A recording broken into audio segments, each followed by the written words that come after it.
Let's talk about it. Is the Arena Breakout community focusing on the wrong subjects? Let's talk about the skin problem. The Breakout community has a huge problem with skins, not being realistic, it costing too much, or the gacha system is not giving you anything at all. We need to stop with some of these aspects because it could lead to a much worse system. The main focus on this topic should be the method on how it is attained and how much the cost on average it is for skins. Skins don't affect much aside from yourself and the people you end up playing with. Every time I get into a gunfight against other people, for example, the Chinese warlord skin, Evita, or the rock skin, I never notice it until I kill them or they kill me.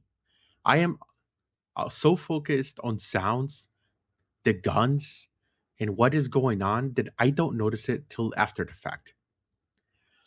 If you do not like the skins, then don't buy them. We already had other previous systems in season 0 to 2, but that does not mean the skins are not super expensive and the gacha FOMO system is quite absurd. It is true that they should have a straight price point,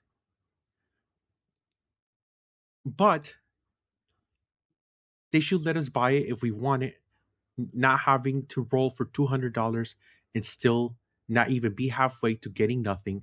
And we should not be getting Cohen out of those bundles either when you're paying with real money. The realism of skins is only begin to matter if they started adding something like Beavis and Butthead, Nicki Minaj, and other crazy collabs like Call of Duty has. The current skins are nowhere bad enough to put our energy there. The other method developers would have to push, if they changed real money again, we would have the ability to buy Cohen with money. And we don't want that again. We already had that. Let's not go there. So focus on the right thing instead of the realism of the skins on a free to play game. Let's focus on the balancing on the new player experience and the hacker and report problem. Now, let's talk about balancing of armor, weapons, and maps. Let's start with the maps.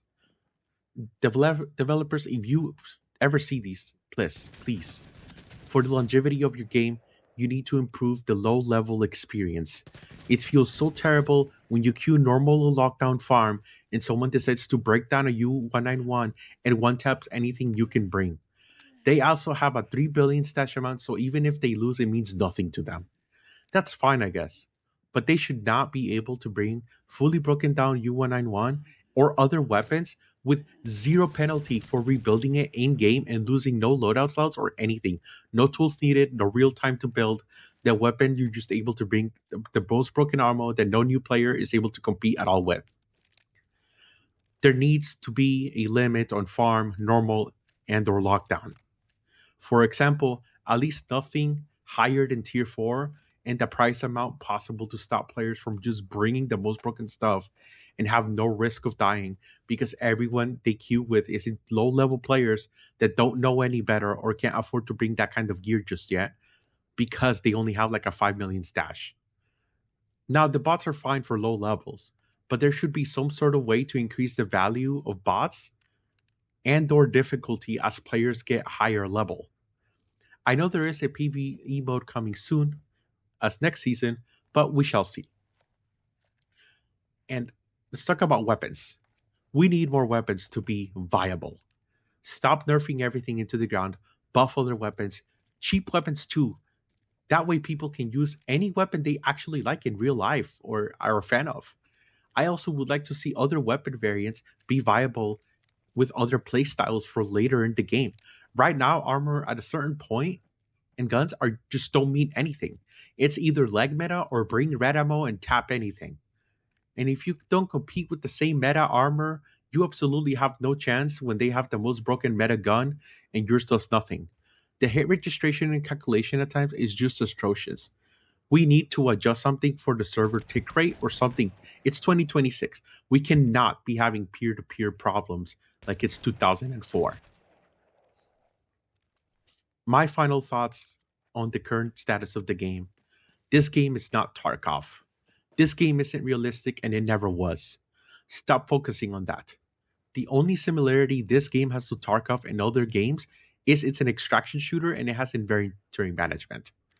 I have played both games, but Arena Breakout kept me hooked because on how smooth the game feels. It is much less abrasive with its systems and movement. I don't want to have to open a second monitor just to look at a map. Now, I do know Tarkov is adding a lot of this stuff soon, but it's a little too late and it's not my kind of game. I think they're just giving in into the other audience. Everything Tarkov is uh, adding, ABI already has it. This game gets a lot of flack on the things that other games don't even do: maps, the highlighting of weapons, the ammo, you name it. There is a point where that much realism is just annoying and it becomes just abrasive and the speed bump for most players. In the long term, players don't want that. The extraction genre is already a niche, and the more quote unquote realistic games already exist. We don't need more of that. Push away new players looking for a more casual game that is easier to get into and that does not cost money. Now, I think we should focus on the right things to be upset about. The current skins aren't that big of an issue aesthetically. Focus on the gun balancing, the armor problem, the meta of maps, and the guns. You can and can't bring anything. The skin price is way too high and the gacha system should not be there. Just let us have a set price for skin bundles without having to roll and still get nothing. Now, thank you for watching. Leave a comment and let me know your thoughts. Subscribe and like for more.